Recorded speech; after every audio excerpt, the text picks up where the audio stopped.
Before we begin, a good look at this Defy El Primero 21 from Zenith. I want to give a big thank you to Ross Gallen at ECJ Lux by Diamonds Direct in North Carolina. They are the Zenith authorized dealer that lent in this watch. This is not my personal watch. That lent it in so I could feature it on the channel and share it with you guys. This is one of the most just impressive watches that I've ever seen. It's absolutely incredible, and we'll get into all the details, but a big thank you to Ross. And if anyone's looking for Zenith or Audemars Piguet or Hublot or a number of other very nice luxury brands, definitely reach out to him and see what he can do. The link is in the description. Now with this Defy El Primero 21, it's just been an absolute joy to spend some time with, kind of get to know the watch a little bit.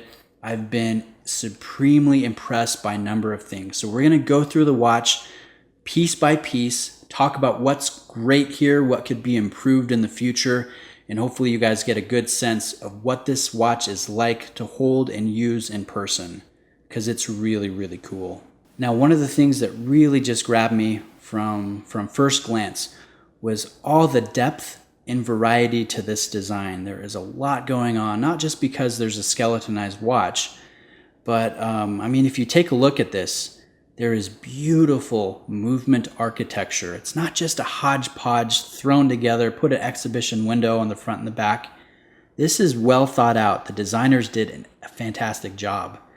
And if you look at this, I mean, you can see the faceted applied markers that are cantilevered over the dial, the different registers, the blued elements, and then going down, you can see the dual escapement wheels, one for the chronograph, especially for the chronograph, and then one for your standard timekeeping. There is just a lot of depth and beauty at play here. I'm not normally a fan of skeletonized watches, especially, you know, when they're on the more affordable side and they just don't look very good. This has beautiful movement architecture, great depth, great variety, not just of colors, but of materials. Here we've got a tungsten carbide winding mass. Now, tungsten is a very heavy metal. So when you get this thing spinning and you place that on a flat surface, it just spins and spins like nothing else. And you guys saw that here in the intro to the video. That's very impressive. Now, we also have a silicone escapement, full silicone escapement for the standard timekeeping of this watch. There are no synthetic rubies in the pallet fork. It's anodized. You can see it looks very sharp. This will help with longevity in between service lengths, service intervals. So I like that. And it changes the look too. I mean, you can see blue in some lights and then purple in others. It's very beautiful. A lot of variety there. Now the case is made out of hardened grade 5 titanium. It is beautifully finished. There's some sharp angular lines, facets. The brushing is very deep, very full grain to it. And the polishing is mirror-like. It looks awesome in natural light, and it's impressive. It really is. Now, there's other elements at play here too. We have a silicone-backed and lined strap that has dyed alligator with matching stitching on the front. So, I mean, there's titanium, there's silicone, there's alligator, there's tungsten carbide. There's a lot of depth and variety to this watch, and I think it is so well done. Now let's talk about the second thing that is just so impressive here, and that's the technical prowess. The technology here is it's just astounding what people are able to do and design and execute on a fully mechanical level in-house. I'll just stop fawning over it. Let's talk about it. This is a high beat movement. So your tri-spoke wheel there, your running seconds is a high beat, 5 hertz or 36,000 beats per hour. And then where it gets absolutely crazy is your dedicated chronograph. This ticks at 50 hertz or 360,000 times every hour, which is crazy. Let me engage the chronograph here and give you a sample. There's the lightning seconds hand. It makes 1 revolution every second. And then if you look down here at this register at the bottom portion of the dial, you can see your running seconds. And then over here on the 3 o'clock side is your minute counter. So you can time something up to 30 minutes and be accurate to 1/100th of a second. You can see this just stopped at 72/100ths of a second. It's just crazy what they're able to do. That is super impressive. And it has a dedicated power reserve indicator up there below the 12 o'clock position. You can see this is about half full. And since so much energy is required to run this just insane high beat chronograph, this lightning seconds hand, it will only run for 50 minutes. You have a 50-minute power reserve on the chronograph. Now you can add to that. And let's do that. You can wind the crown clockwise. And you can see we just added some juice on that power reserve indicator. If you wind counterclockwise, you're winding your standard timekeeping that has a 50-hour power reserve. So it's almost like two movements in one. I don't know what you would time something within 30 minutes that you would need to be accurate to 1/100th of a second. This watch isn't about, I guess you could say, practicality. It's more about, just a total statement piece, what you're able to do mechanically. And that is just so impressive, which I have a hard time getting over. Now let's stop it and reset. Nice action, elongated rectangular function pushers that I find probably more pleasant than circular ones on other chronographs. So the movement is just blows my mind. Not only is it beautiful and has nice architecture, but there is so much technology at play here. And that's one of the things that's cool. You look at a Rolex like my GMT Master 2, and sadly, there are replica companies out there that make very sly, convincing fakes. You take a Defy El Primero 21 with the skeletonized dial, the technology that's here, all I can say to a faker is good luck. You're not going to be able to fake this watch on any type of convincing level, which is one of the things that I think is really cool about it.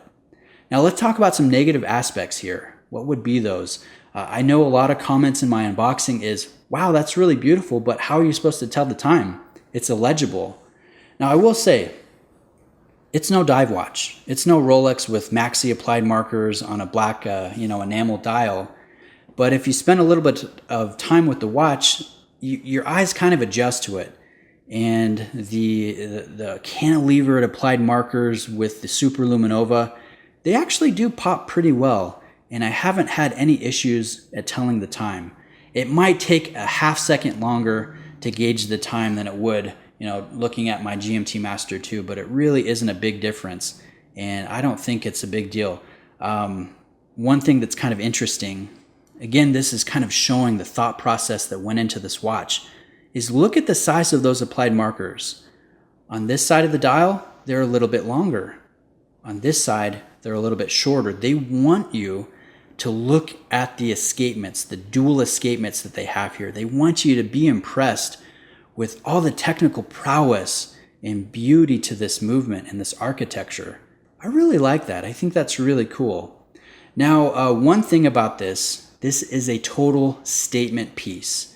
By you as a potential consumer, if you want to spend the money that this costs, that makes a statement about you, that you care about high horology and you want to be a little bit different. You're not impressed by the Rolexes, the Omegas of the world, the Daytona. You want something more impressive when it comes to technology. You want cutting edge materials and finish work. You want something a little bit under the radar, but absolutely a conversation piece. This is a statement about you should you choose to purchase something like this.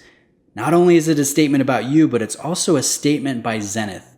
They are incredibly proud of this watch, and they should be, because it is, it's just crazy impressive. And I like the fact that they have just, they've bared their soul by exposing their movement and showing you everything, inviting you to spend hours taking a look at it and being impressed by the crazy technology at play here. There is an audible hum to this chronograph, this lightning seconds hand. It's really, really cool. And they've placed their logo everywhere on the watch. It's on the sapphire crystal, printed on the underside of that AR-coated sapphire crystal. It is on the counterbalance of the lightning seconds hand.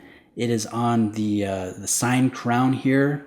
It's here on the back of the deployant buckle.